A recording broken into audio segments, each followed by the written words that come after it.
Hi, everyone. My name is Dash. Welcome to today's LinkedIn Live. I'm on the DevRel team here at Snowflake, and today I'm super excited to have be joined by Boxin, one of our super awesome engineering team members. Now, she's going to show us how classification ML functions work, and also show how our internal team at Snowflake actually uses it for account acquisition. Boxin, do you want to take it away? Sure, Dash. Thank you for the great intro. Hi, everyone. This is Boxin. As Dash introduced, I'm a software engineer in Snowflake who developed ML functions, part of the team. And then today, I'm going to walk you through what is ML functions, specifically the classification function. And we're going to go through a live demo to help you get ready to use it on Snowflake. All right. So while I'm starting, there is a Medium blog post that has the similar content that we're going to go through today. So I'm sharing it on screen right now briefly, and we're going to post the link to the comment to the chat as well. So if you guys want to follow through or check it back later after the live session, feel free to do so. Cool. So with that being said, let's get started to our presentation. Cool. So before we really jump into classification ML functions, let's take a step back at Snowflake's ML AI capability offerings as a whole. So in Snowflake, we have different layers of features that allows you to have an end-to-end ML experience running on Snowflake. Starting from the top layer, we have the UIs. There's this AI and ML Studio, which we're going to use it to enter the ML function feature shortly in today's demo. And then alongside, there's also Snowflake Notebooks, which allows you to write your own ML code and execute it. And then in the middle layer, these are our core ML AI capabilities. Today, we're going to deep dive into this pink triangle here, which is our built-in ML function capability, which gives you a super nice and clean, easy to use SQL interface. There's also more customized ML capabilities you can do with our Python library offerings for model development and operation. At the bottom layer, it's our execution infrastructure. So for ML functions, everything is running on the warehouse runtime. It's the same Snowflake warehouse that you use every day to execute your SQL queries. And then we also have this container runtime, which allows you to run your own container image. So with that, let's go through the ML functions. So what is Snowflake ML functions?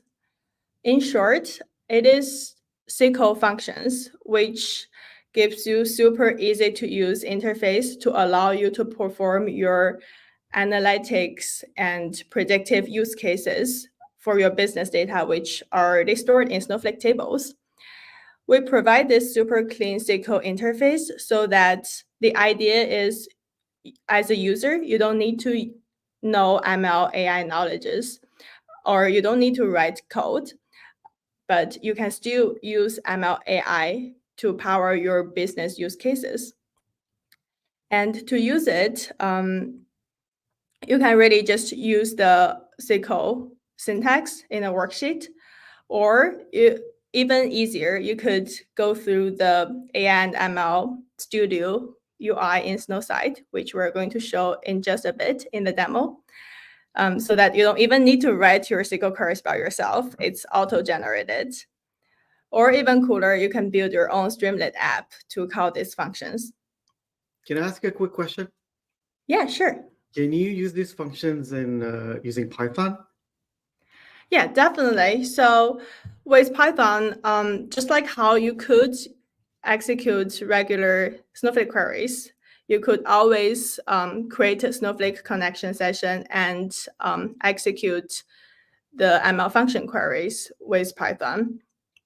However, we don't currently have native, if you know Snowflake Snowflake ML Python library, or like Snowpark Python client libraries, we don't have very native Python syntax for you to create forecast object, etc., in Python, but you should be able to execute the raw SQL with the Python connector session. Awesome. Thank you. Cool. All right. So currently, Snowflake ML Functions has a lot of different offerings covering use cases like forecasting, which allows you to build a financial forecast or sales forecast of your business data. There's also anomaly detection, which could help you build a recurrent running pipeline to detect your data anomalies, outliers. Then once you have the anomaly detected, you can use top insights to quickly identify why is a certain anomaly happening. Maybe you have a peak, a surge in your sales revenue, and you want to understand which component triggers this surge. Top insights is here for you to figure out. And then last but not least, there's classification. So this is what we're going to focus on today. Classification is a very helpful capability to allow you to do both binary classification and multi-class classification. It is very useful for business use cases like customer churn prediction. You want to know if the customer is churned or not. So that's a typical binary classification. Or you want to classify your customer groups into different categories, different personas, then that could be a multi-class classification. In today's use case, we're going to specifically focusing on an internal Snowflake use case, which is called account acquisition. And that, if you think of it, is also a binary classification, where we want to give predictions to potential new customers on their probability of being converted to a new Snowflake customer, and use that signal to power our sales activities here in Snowflake. So in the demo, we're going to access the ML functions through this very powerful AI and ML Studio UI. So this UI is also in public preview right now. AML Studio will give you a low-code to no-code experience of running a lot of different AI and ML capabilities here in Snowflake. So it's super cool. Highly recommend to check it out. All right. Now it's demo time. Let's go create a real Snowflake ML model now. All right, here we are in the cool dark mode of Snowflake AI and ML Studio. If you have a Snowflake account, you can also access it from your UI. We're still seeing your the slide deck. Oh, sorry. Yeah. Great. Perfect. Is it fixed now? Nice. Yeah. Great. So now you all see the dark mode. All right, so to get to the same page I am on right now, what you can do is go to your left tab, and then there is a AI and ML section. Under it, you will see this Studio subtab, and here is how I get to this page.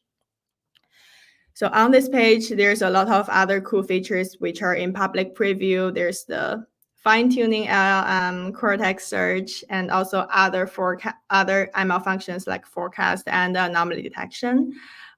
Feel free to play with it a little bit.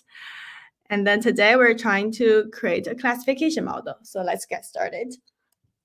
First, the UI is prompting me to enter my model name. I will just call it my classification model. And then, of course, I need to choose the warehouse I want to run this training job and inference job on, and the role I'm gonna use. Now, coming to next step, the UI is asking me, what is my training data? For this demo, we are going to show you a real data set that we are using in Snowflake, of course, with the sensitive information masked. But in short, this is our sales data set. And we call it APS_training. So APS really stands for account propensity score, which is the probability score or the label we assign to each customer, showing how likely it's going to be converted into a new customer during the account acquisition process.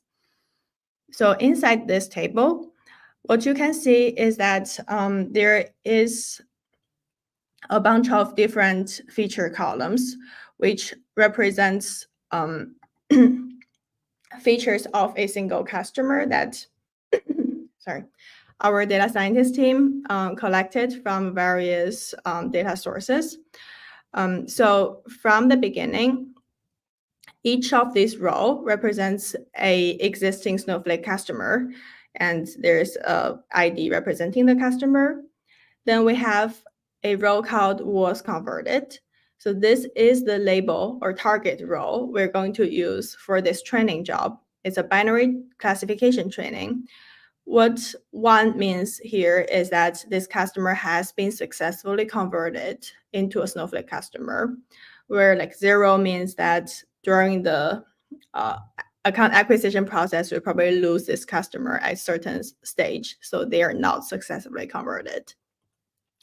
Followed by account industry, spend ability, etc., etc. These are all features to describe this customer. So I just selected the target column for the training data. It's was converted. Now we're ready to go to the next step. Next, the UI is asking me to specify my prediction data set, or the data I want to classify. For this, I have another table called APS new customers. So in this table, again, each row represents a potential new customer that the sales team wants to approach.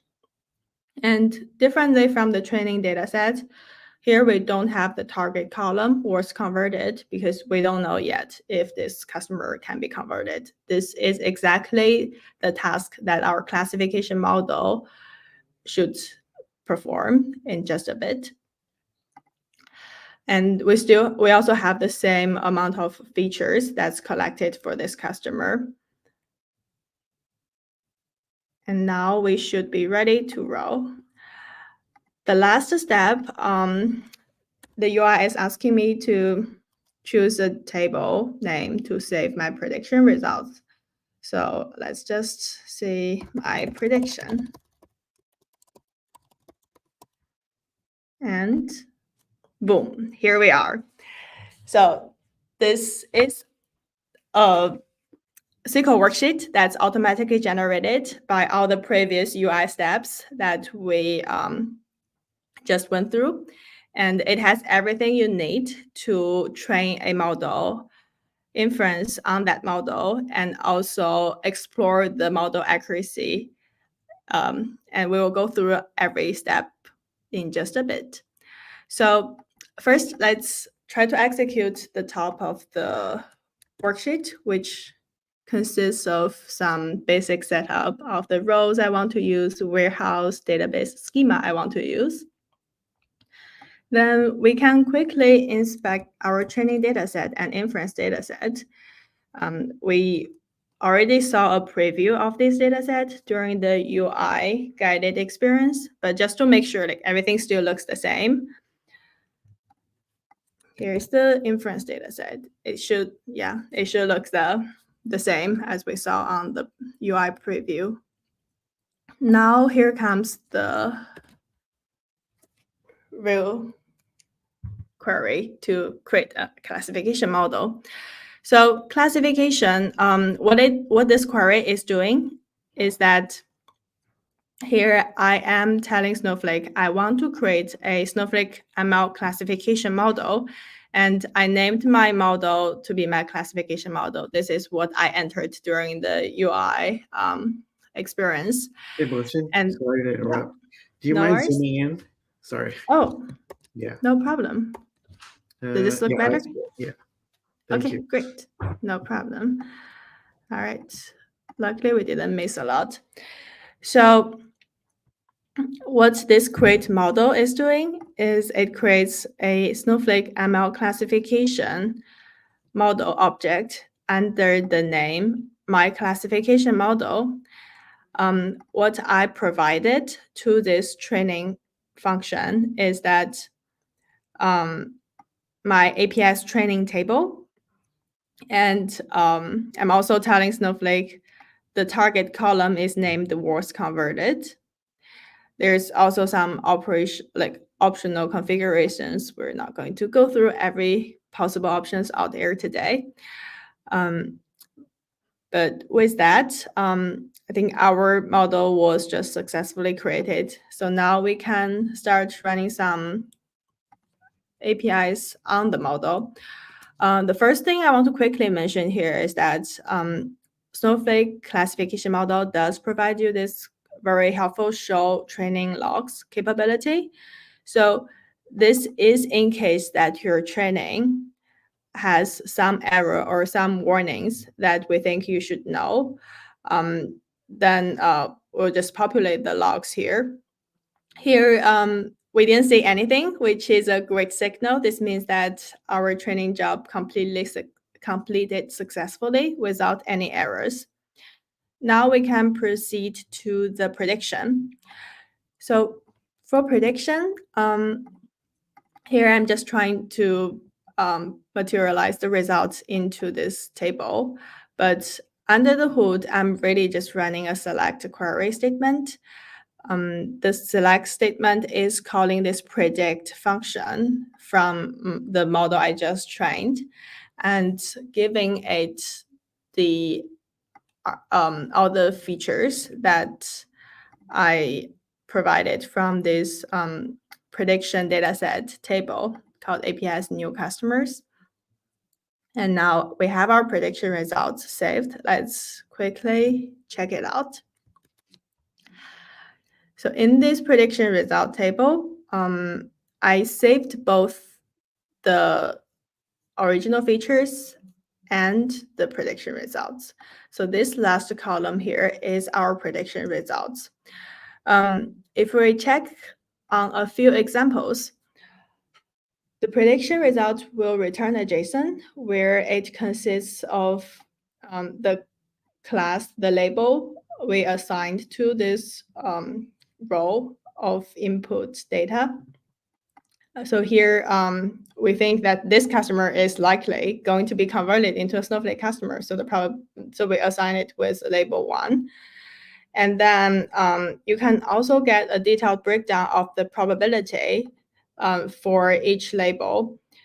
This is very helpful for our sales team in real world to even stack rank the customers. Even though these customers are all categorized with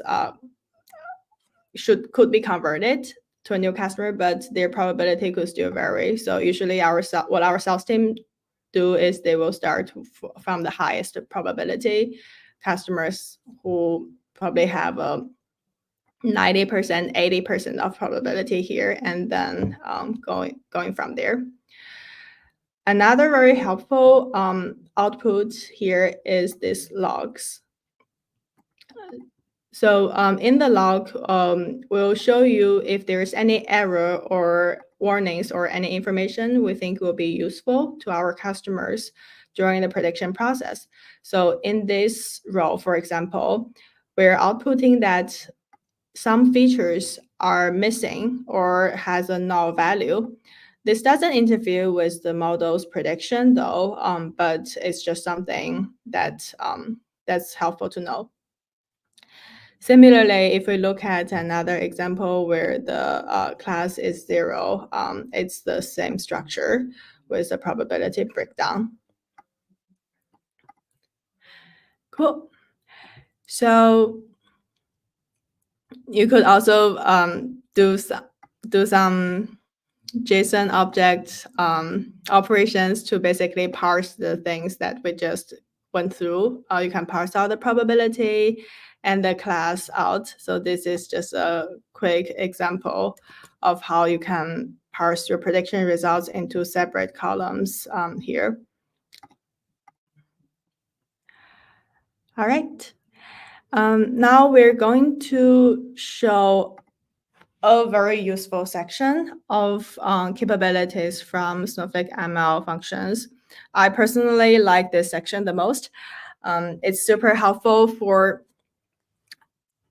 you as a user to explain to your business holders or your teammates on how good the model is, and also what are the top features that's contributing to the prediction results that this model produce. So for you to explain the results of your model, we provide you a series of different evaluation metrics capabilities out of box. I'm just gonna quickly run one of them as an example. So all of these APIs actually covered most of the popular evaluation metrics that a regular data scientist team would populate or look at for a classification model. And for example, in this show global eval metrics table, we do provide error metrics like precision, recall, F1 score, AUC. And for our sales team, sales data scientist team, for example, we're heavily rely on AUC as our evaluation metrics. And then we also have confusion metrics, which you can plot the metrics with Snowsight's charting capability. So just a quick illustration. It's probably too small. So sales value, count, actual class, predict class. So you could quickly generate a confusion matrix like this. And then another super helpful capability is show feature importance. So what it does here is that, one second, did I not run this? Great. So in show feature importance, we give you a list of your input features with the associated importance score ranked by the score. So first, we can see there's these couple top features that the model think is contributing the most to the prediction.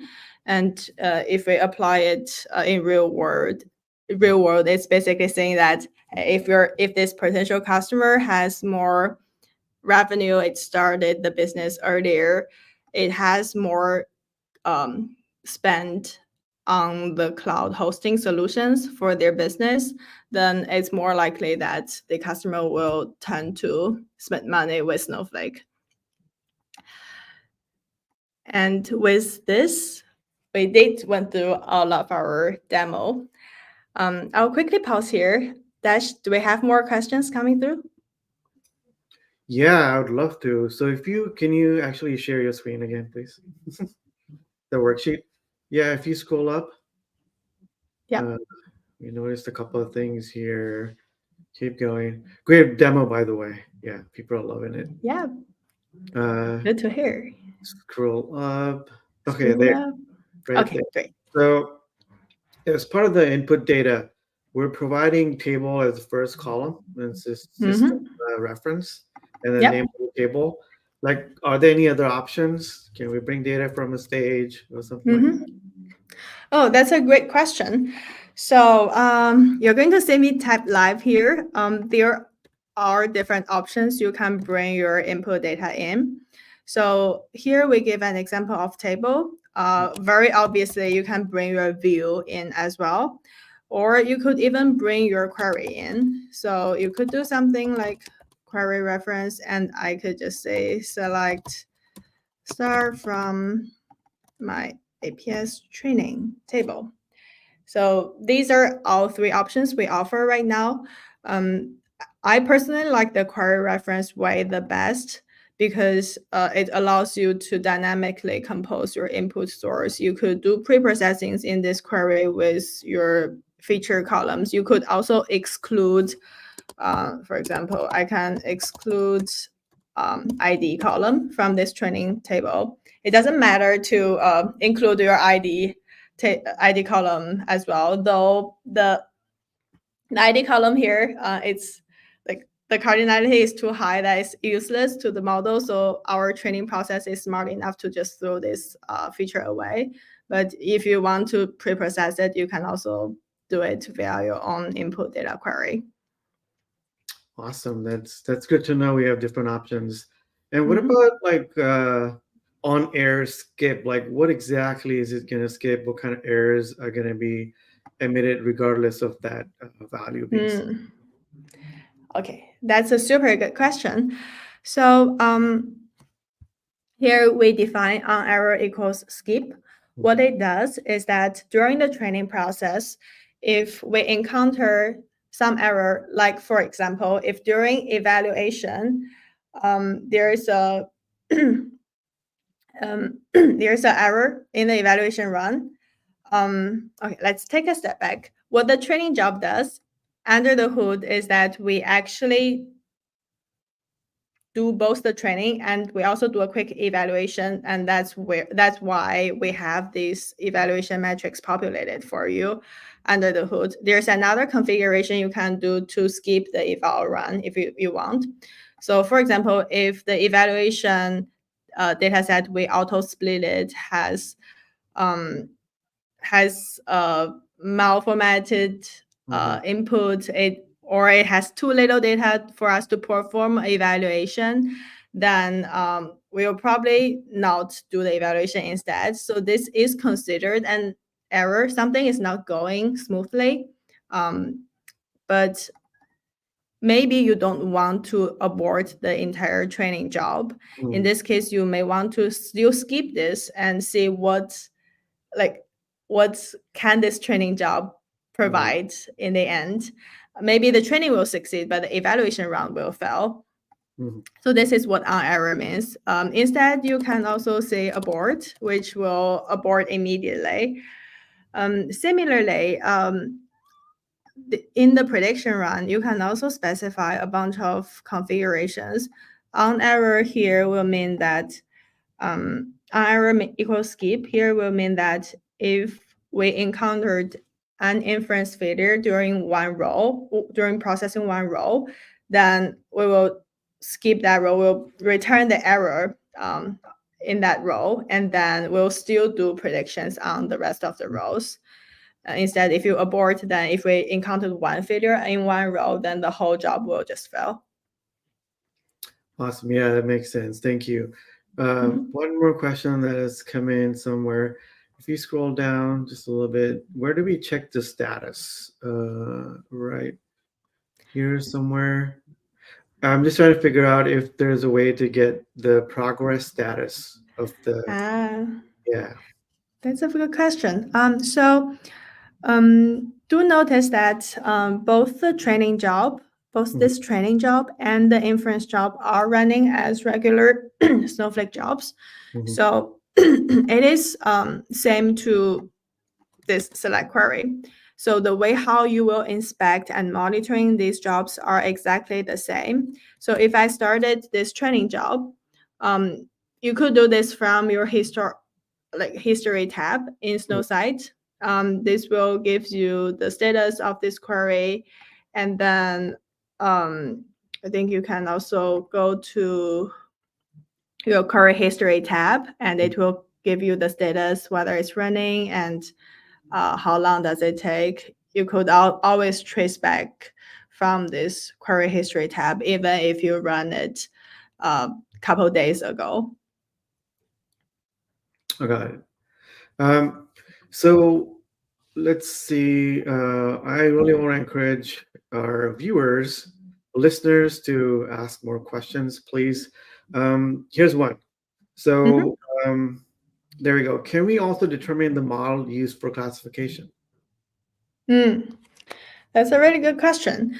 So specifically for classification, currently we do not have the option to choose models because under the hood, we mostly use light GBM model under the hood with our own feature preprocessing, feature selection logic, and some tuning, hyperparameter tuning, etc.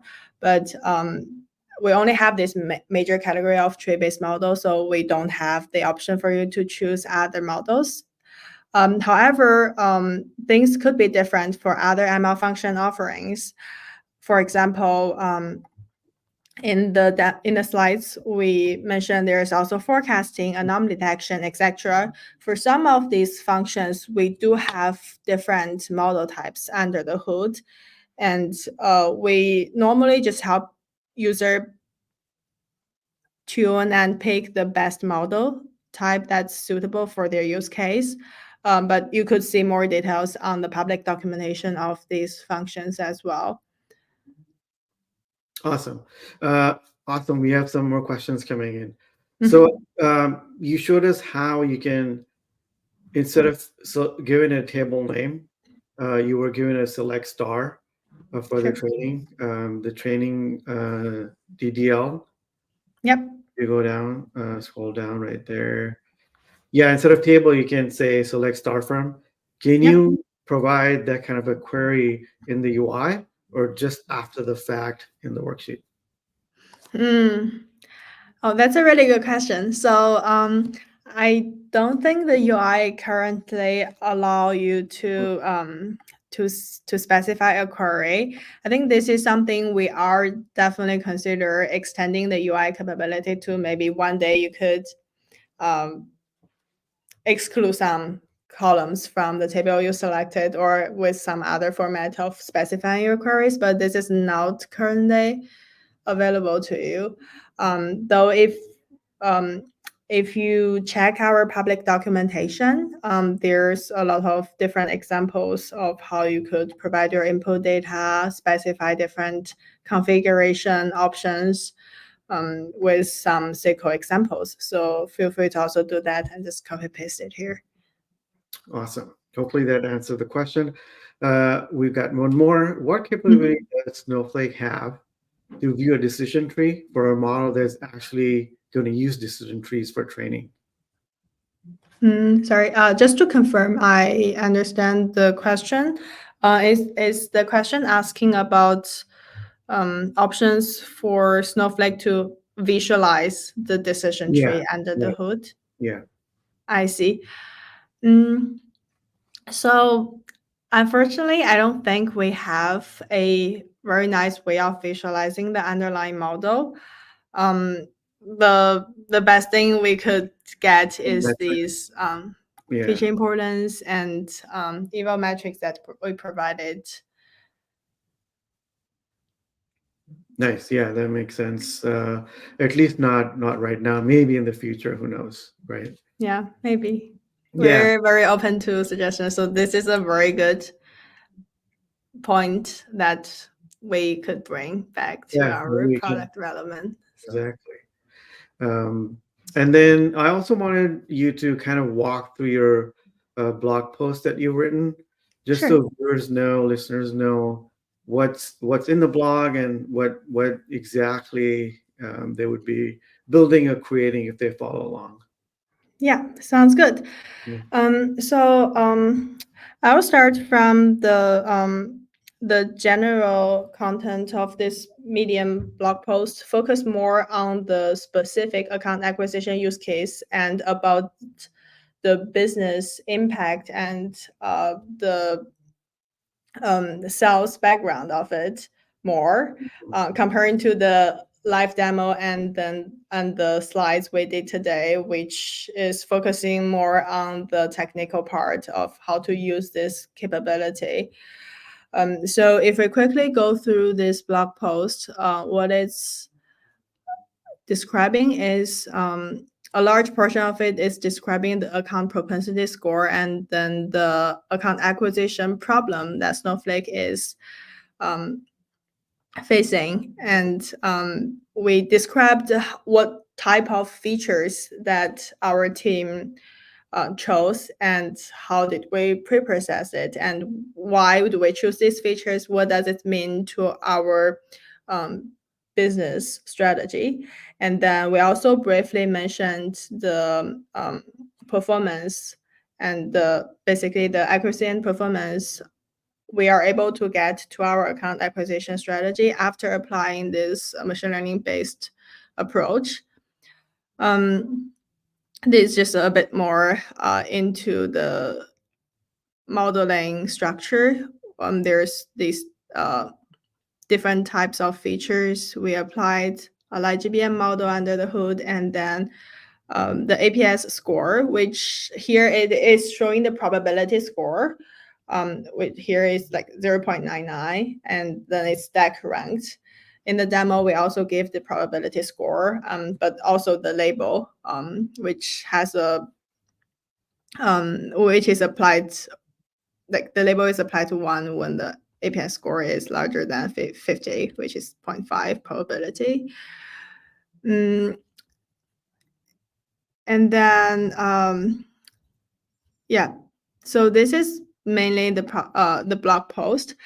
I'd say that if you want more detailed description of ML functions, I would actually suggest going to our public documentation and some quick start we have. So let me just quickly find the documentation and then paste it in the chat. I don't have it prepared, so I'm just gonna find it in live.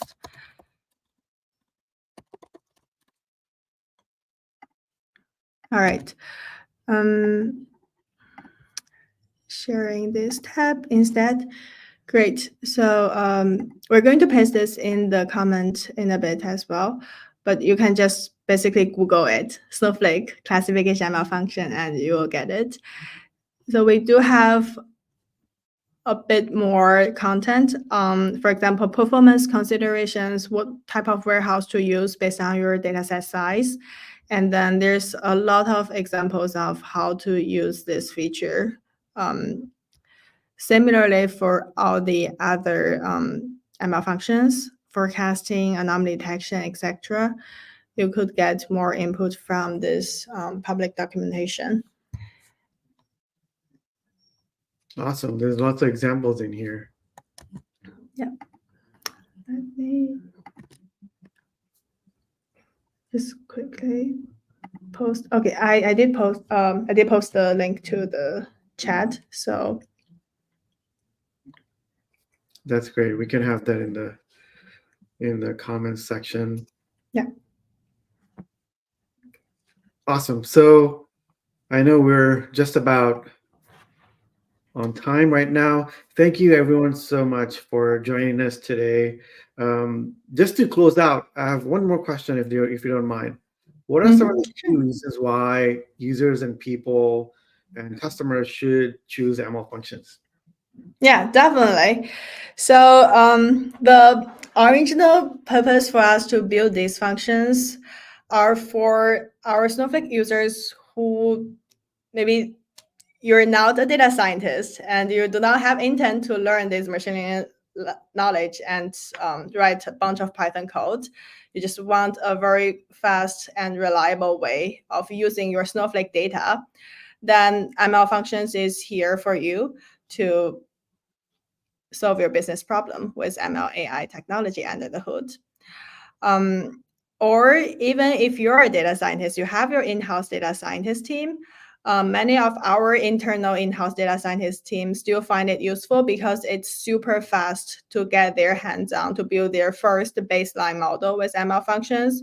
With this API score, for example, our sales data scientists are able to get started and build a same quality model with the one they built in-house with just a couple hours.